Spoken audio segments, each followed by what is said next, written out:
Alright, welcome back to another Drift Tune video, and today I tried something a little bit different for my Drift Tune. I decided to use a relatively underpowered car, which I haven't really done yet. I've done like a 700 horsepower Corvette, and I think the lowest was like maybe 500, 600 horsepower. This one has 315, so quite a big change.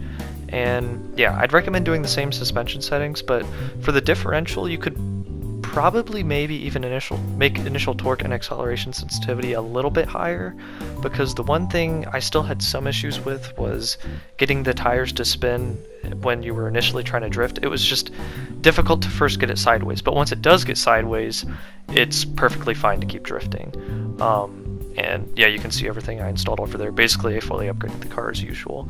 But yeah, I had issues getting it fully sideways, and also in the long sweeping turns, it had some issues staying sideways in those, because it just didn't have the power to get it through while also staying sideways and keeping the wheel spinning. But as you can see in the lower speed turns, it's super good. Honestly, it's probably one of the best cars I've made for lower speed turns, but definitely not the best for long sweeping turns. And I do not show it here because this clip is fuck the cones.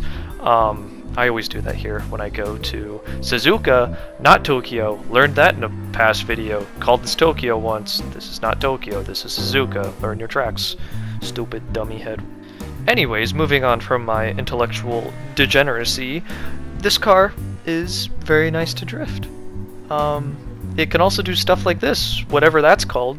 It kind of did a 360 mid-turn, and then I totally did it again afterwards, and didn't mess it up.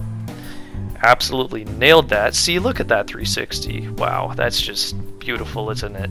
You could definitely do that, skillfully if you're better than me, but I'm just bad. So this car can do 360s through drifts. I'm just bad. Yes, this is what I meant to show with the long sweeping turns. It just it looks scuffed, basically.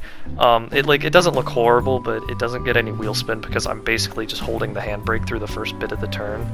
I think I tried to reverse entry here, go on the grass a little bit too, and I tried to keep going, and even then I think it just stopped. It just doesn't have the power to keep the wheel spin going.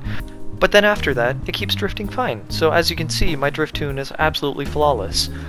Feel free to make any changes you want, and any advice in the comments you can put in there too. So yeah, tune is in your hands now. Hope you enjoy it, and I'll see you guys in the next video.